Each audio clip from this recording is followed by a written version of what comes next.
ये एसडीपीओ आपको पर्यवेक्षण पे न्यायपूर्ण नहीं कर पाएगा।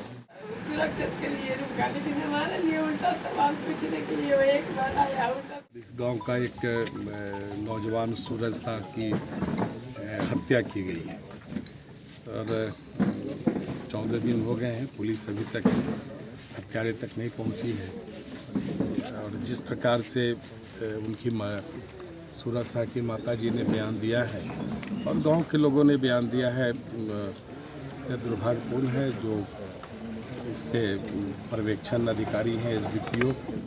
नमस्कार, आप देखना शुरू कर चुके हैं फर्स्ट लुक बिहार में। आपके साथ विवेक कुमार। मुजफ्फरपुर के करजा थाना क्षेत्र के मोहम्मदपुर गांव के सूरज कुमार छात्र की हत्या कर दी गई, जिसके बाद उसके आरोपी अभी तक फरार है, जिसको लेकर स्थानीय प्रशासन पर भी कई सारे आरोप लगाए जा रहे हैं। वहीं इसी बीच भाजपा के पूर्व उप मुख्यमंत्री तारकिशोर प्रसाद उनके परिजन से मुलाकात की और परिजन से मुलाकात करने के बाद उन्हें आश्वासन दिया है कि उन्हें जल्द ही इंसाफ मिलेगा। और पूरे मामले को लेकर उन्होंने तिरहुत रेंज के आईजी से भी बात की है और उन्होंने कहा कि निष्पक्ष जांच पड़ताल की जाए, जो भी आरोपी है उन्हें जल्द गिरफ्तार किया जाए।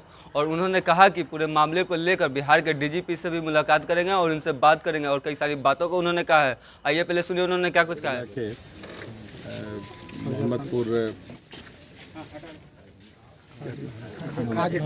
मोहम्मदपुर खाजे गांव में आने का अवसर मिला है और इस गांव का एक नौजवान सूरज शाह की हत्या की गई है और 14 दिन हो गए हैं, पुलिस अभी तक हत्यारे तक नहीं पहुंची है। और जिस प्रकार से उनकी सूरज शाह की माताजी ने बयान दिया है और गांव के लोगों ने बयान दिया है, यह दुर्भाग्यपूर्ण है। जो इसके पर्यवेक्षण अधिकारी हैं एसडीपीओ, वो जिस प्रकार से व्यवहार कर रहे हैं, उससे लगता है कि सूरज की माता को और उनके परिवार को न्याय पुलिस नहीं दे पाएगी। इसलिए मैंने आईजी तिरहुत से भी बात की है और विस्तार से सारे बिंदुओं पर चर्चा की है। जो सारे बिंदु परिजनों ने या हम इस गांव के लोगों ने बताया है, इस गांव के सभी पंचायती राज व्यवस्था से जुड़े हुए जनप्रतिनिधि उपस्थित हैं, भोपाल भारती जी भी उपस्थित हैं जो हमारे बड़े नेता हैं। तो जो बातें आई है, पुलिस अभी तक अपराधियों को पकड़ने में असफल रही है।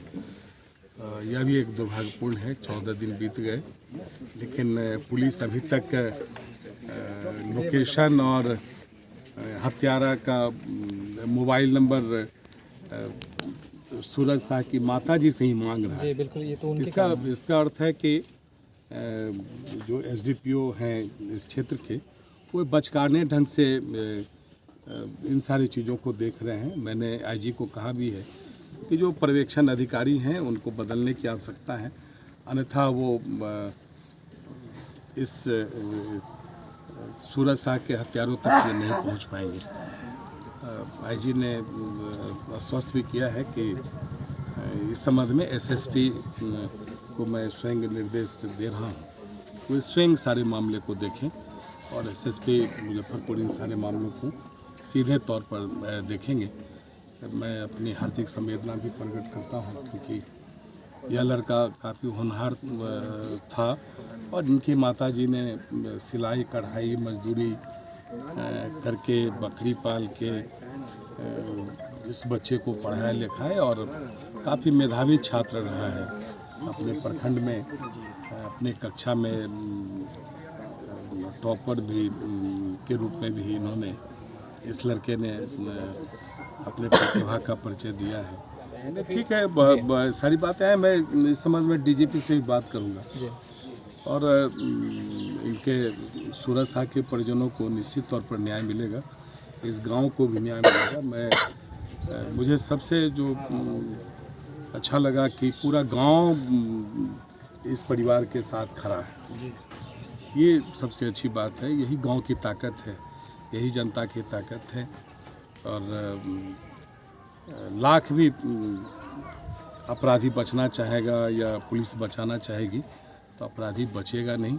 इसके लिए सदन से सड़क तक भी हम लोग को जाना पड़ेगा। तो हम निश्चित तौर पर सर पत्रकार को भी प्रशासन है, लोकतंत्र के चौथे खंभे को भी अगर धमकी दी जा रही है तो ये गंभीर बात है और स्वाभाविक है। जो सरकार है, सरकार का जो रवैया है उसमें ये सारी चीज़ें कभी कभी बहुत हमें आश्चर्य नहीं होता है, क्योंकि किसी भी सरकार की यह पहली प्राथमिकता होती है कि कानून व्यवस्था को वो रेगुलेट करे, बेहतर करे।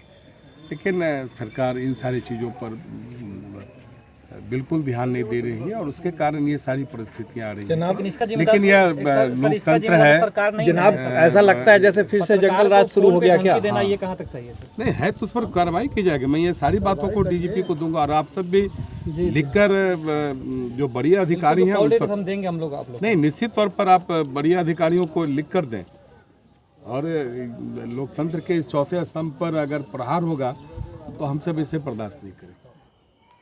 तो आपने सुना कि पूरे मामले को लेकर पूर्व उप मुख्यमंत्री तारकिशोर प्रसाद ने क्या कुछ कहा। उन्होंने बताया कि जिस तरीके से छात्र की हत्या हुई है और जिसके बाद आरोपी गिरफ्तार नहीं है, वहीं स्थानीय पुलिस पर कई तरीके के सवाल उठ रहे हैं, जिसको लेकर उन्होंने तिरहुत रेंज के आईजी से भी बात की और उन्होंने कहा कि बिहार के डीजीपी से भी बात करेंगे और सड़क से लेकर सदन तक आवाज़ उठाएंगे और कई सारी बातों को उन्होंने कहा। वहीं उन्होंने बिहार सरकार के प्रशासन पर कई सारे गंभीर आरोप लगाए हैं और कहा जिस तरीके से बिहार में लगातार आपराधिक मामला घट रहा है और अपराधी बच के निकल जा रहे हैं, इसमें बिहार सरकार की कमी नजर आ रही है और कई सारी बातों को उन्होंने कहा। तो इसी तरीके की खबर के साथ बने रहे, हमारे चैनल को लाइक करें, सब्सक्राइब करें।